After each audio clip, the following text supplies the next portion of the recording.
கிரைஸ்டோட மகத்தான ஒரு கேரக்டர் என்னென்னா, எந்த பர்சனுக்குமே அவங்க லாங்குவேஜில் ரிலேட் பண்ணுற மாதிரி ஒரு பியூட்டிஃபுல் ஒரு என்ன சொல்கிறது, ஒரு ப்ரில்லியன்ட் மைண்டாக இருக்குது. இன்னும் சொல்ல போனால் ப்ரில்லியன்ட் க்ரியேட்டிவ் மைண்டாக இருக்குது. நம்ம எல்லாருக்கும் மைண்ட் இருக்குது, ஆனால் க்ரியேட்டிவிட்டின்றது கடவுள் கொடுக்கறது. அப்போ இந்த க்ரியேட்டிவிட்டி நான் எப்படி டெவலப் பண்ணணும்? ஏன்னா இப்போ சோஷியல் மீடியா பற்றி பேசுகிறோம். ஆனால் அந்த சோஷியல் மீடியா வந்து பார்க்குறவங்க யாருன்னா க்ரியேட்டிவாக புதுசாக இருக்கிறது தான் அவங்க அட்ராக்ட் ஆகி வராங்க. க்ரியேட்டிவிட்டி எப்படி இன்க்ரீஸ் பண்ணுறதுன்னு கேட்டால் என்ன சொல்லலாம்? அதாவது அஸ்வின், நம்ம ஆண்டவர் இயேசு கிறிஸ்து கிரியேட்டர் மட்டும் இல்லை, அவர் தான் கிரியேட்டிவிட்டிக்கான சோர்ஸே அவர் தான். நீங்கள் இப்போ அவர் மெசேஜஸ்லாம் கேட்டிங்கன்னா அஸ்வின், ஒன்றும் வந்து பார்த்தீங்கன்னா வெறும் வசனத்தை சொல்லாமல் அந்த வசனத்துக்கு பதிலாக ஒரு கிரியேட்டிவ் கதையை சொல்கிறார். அதை அவர் சொல்லும் போதே நம்ம அதை யோசிக்க ஆரம்பிச்சிடும். Imagination. Creativity is not just about my thinking, it makes the other person also think. So அப்போ நான் செய்கிற காரியங்களை பார்க்குறவன் வந்து அந்த கதைக்குள்ளே போயாகணும், அந்த எக்ஸ்பீரியன்ஸை ஃபீல் பண்ணி ஆகணும். இன்றைக்கி லாசரு வெளில வா அப்படின்னா லாசரு எப்படி வெளில வந்திருப்பான், அந்த கந்த துணியை எடுத்து போடு அப்படின்னு நம்ம மைண்டில் அது ஓடுது. இப்போ இயேசு கிறிஸ்து சிலுவையில் மரித்தார், ரத்தம் சொட்டு, அந்த எழுதிக்குள்ள பார்த்தீங்கன்னா முற்கிரீடத்தை வச்சாங்க. அதெல்லாம் நமக்கு ஒரு காரியத்தை நம்மளால் விஷுவலாக இமேஜின் பண்ண மாதிரி. So creativity is very very important in every area. அது நம்ம ஒன்றும் இல்லைங்க, நம்ம சர்ச்சில் வந்து அஷரிங் பண்ணுறவங்க கூட பார்த்தீங்கன்னா ஒரு பேட்சை போட்டு நம்ம வந்து அவன் தான் அஷர்ன்னு தெரியும். அது ஒரு கிரியேட்டிவிட்டி, சரியா? இப்போ அவங்கள வெல்கம் பண்ணும்போது அவங்களுக்கு வந்து நம்ம பார்த்தீங்கன்னா அவங்கள வெல்கம் பண்ணும்போது நம்ம சில சர்ச்சில் வந்து வணக்கம் சொல்லுவாங்க, சிலர் ஹக் பண்ணுவாங்க. These are all small creative wishes which will make a difference. ஒரு டச். ஸோ அப்போ சர்மன் வரும்போது இப்போ ஃபார் எக்ஸாம்பிள் இப்போ ஒரு பவர் பாயிண்ட் ப்ரெசன்டேஷனை யூஸ் பண்ணி சொல்கிறதோ, இல்லை ஒரு பின்னாடி ஒரு எல்இடி வாழை வைக்கிறதோ, ஸோ இந்த மாதிரி கிரியேட்டிவ் சொல்ல ரொம்ப முக்கியமான விஷயம். சோஷியல் மீடியா அப்படின்னு வரும்போதே அந்த சோஷியல் மீடியாவில் இப்போ என்ன ஆச்சுன்னா அஸ்வின், நீங்கள் முன்னாடிலாம் வந்து பார்த்தீங்கன்னா ப்ரொஃபஷனல் பிஸ்னஸ் இருந்துச்சு. இப்போது டிஜிட்டல் கிரியேட்டர்னு ஒரு டேக் வந்துச்சு. Who are you creator? இப்போ நான்லாம் வந்து பார்த்தீங்கன்னா கிரியேட்டர் டேக்ல இருக்கிறேன்.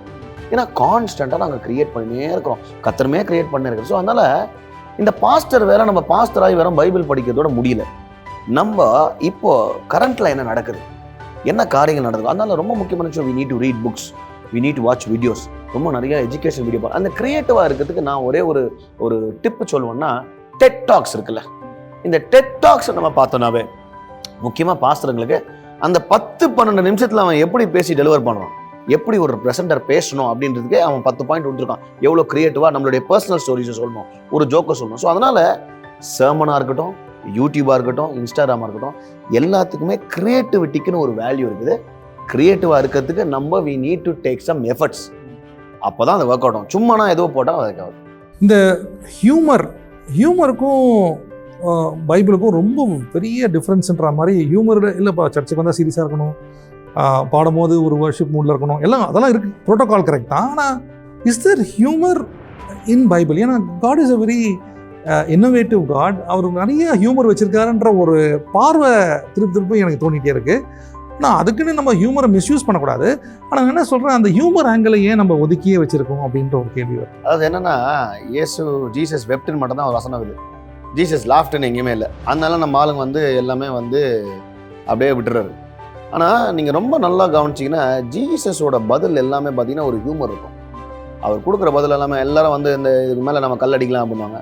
அவர் நம்ம நேரம் கீழே குஞ்சினு சரிப்பா அடிங்கப்பா கல், யாரும் ஒழுங்காக்குறீங்கன்னா முதல்ல நீ கல் அடிப்பா அப்படின்னோடனே எல்லாம் போயிட்டானுங்க. அவர் சொல்றதுலேயே ஒரு ஹியூமர் இருக்குது. நிச்சயமா பார்த்தீங்கன்னா சிறு பிள்ளைங்களை எங்கிட்ட வாங்க அப்படின்றாரு. அப்போ சிறு பிள்ளைங்க வந்தோடனே இவர் என்ன பண்ணிருப்பாரு, சிரிச்சுதான் இருப்பாரு, அழுதுனா இருப்பாரு. So in everything there was a fun element. Christian living is fun. கத்தனை சொல்றாரு, பிரியமானவன் ஆத்மாவும் எல்லாத்தையும் நீ வாழ்ந்து நல்லா சுகமா இருக்கும்னு ஆசைப்படுறாரு.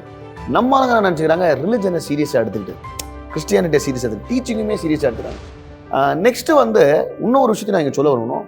நிறைய நேரத்தில் நம்ம இமோஷ்னலாகவே மக்கள் நடத்தின்னு போயிடுறோம். அவன் வந்து அழுது உடஞ்சி இப்படி போனாதான் அவன் வந்து தொடப்பட்டிருக்கான், அவன் சந்தோஷமாக சிரிச்சின்னு போனான். ஆக்சுவலாக there needs to be humour.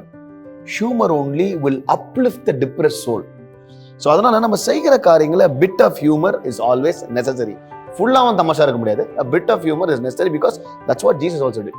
கடைசி ஒரு பாயிண்ட்டு, இப்போ ஒரு சபை பாஸ்டராக இருக்கேன்னா என் டீம்லேயே நிறைய பேர் மீடியா சம்மந்தப்பட்டவங்க இருக்காங்க, ஆனால் பாஸ்டருக்கும் அந்த டீமுக்கும் சம்மந்தம் இல்லாமல் இருக்குது. இப்போ எங்கே ப்ராப்ளம் வருதுன்னா, பாஸ்டர் சோஷியல் மீடியாவில் கனெக்டாக இல்லை, ஆனால் யூத்தெல்லாம் கனெக்டடாக இருக்காங்க. ஸோ இப்படி இருக்கும்போது யூத்துக்கு ஒரு ஃப்ரஸ்ட்ரேஷன் வருது, என்ன பாஸ்டர் புரிஞ்சிக்கலன்னு, பாஸ்டருக்கு ஒரு ஃப்ரஸ்ட்ரேஷன், இவங்க ஏன் அதை சோஷியல் மீடியாவில் இருக்காங்க அப்படின்ற இப்படி ஒரு டிவைட் ஆகினே இருக்குது. இதை எப்படி நம்ம பிரிட்ஜ் பண்ணி க்ளோஸாக கொண்டு போகிறது? ரொம்ப முக்கியமான விஷயம், இந்த pastor will have to be updated. இல்லைனா we will lose the current generation. ஏன்னா நீங்கள் எல்லாமே பார்த்தீங்கன்னா நெக்ஸ்ட் ஜெனரேஷன் இப்போ ஜோஷுவாக்கும் மோசஸ்க்கும் கூட ஒரு ஜெனரேஷன் கேப் இருந்தது. ஆனால் அந்த ஜெனரேஷன் கேப்பை பிரிட்ஜ் பண்ணார் ஜோஷுவா. மோசஸ் வந்து ஜோஷுவாவை மென்டர் பண்ண ஆரம்பிச்சார். இப்போ என்ன ஆகுதுன்னா இன்னைக்கு இந்த மாதிரி யங் பீப்புள் வந்து they need mentors who will understand and not judge. அதே மாதிரி மீடியாவில் இருக்கவங்க என்ன பொறுத்த வரைக்கும் ஒன்று தான் அஸ்வின், எந்த ஃபீல்டில் இருந்தாலும் அவங்க சாட்சியை அவங்க காத்துக்கிறாங்களா, அதான் ரொம்ப முக்கியமான விஷயம். இன்னைக்கு பார்த்தீங்கன்னா அஸ்வின் மீடியாவில் இருக்கிறவங்கள கண்டம் பண்ணுறோம், நம்ம என்ன பண்ணுறோம் சோஷியல் மீடியாவில் இருக்கிற பையனையும் நம்ம கண்டம் பண்ணுறோம். ஆனால் இன்னைக்கு வெவ்வேறு இப்போ ஒரு எக்ஸாம்பிள் அவங்க டாக்டராக இருப்பாங்க, இன்ஜினியரிங் ஃபீல்டில் ஏதாவது ஒரு ஃபீல்டில் இருப்பாங்க, ஆனால் அந்த ஃபீல்டில் 1000 தப்பு பண்ணிப்பாங்க. ஆனால் இவங்களை மட்டும் நம்ம பார்க்குற இன்டென்ஷன் நோக்கமே கண்ணோட்டமே தப்பாயிடும். அதனால தே நீட் மென்டர்ஸ். ரொம்ப முக்கியமான விஷயம், pastors will have to be updated, pastors will have to be open minded. நான் என் சர்ச்சில் அதிகமாக சொல்லுவேன், a church is a place where we are not here to screen applicants. Screen அப்ளிகன்ஸ்னால் நம்மளுக்கு இன்டர்வியூக்கு அவன் வேலைக்கு போடல, அவனை பார்த்து அவன் எக்ஸ்பீரியன்ஸ் என்ன, அவன் ஏஜ்னா, அவன் இந்த ஜாபுக்கு ஃபிட்டான்னு ஸ்க்ரீன் பண்ணுற இடம் கிடையாது search. A church is a place where we offer acceptance. நான் உள்ளே வரேன், நான் எந்த ஃபீல்ட்லேருந்து வேணா இருக்கலாம், ஆனால் என் சபையில் நான் அக்செப்ட் பண்ணுறேன். So if the pastor start to accept, only then we can work in their lives. நம்மமே ஆக்சுவலி இந்த கோட்டுன்றது ஸ்டேஜ் மேலே இருக்கிற வரைக்கும் தான். இந்த கோட்டை கட்டிட்டு நான் அவங்க கூட ஒரு அண்ணனா ஒரு ஃப்ரெண்டாக பேச ஆரம்பிச்சனாலே அந்த பிரிட்ஜ் வந்து க்ளோஸ் ஆகிடும்.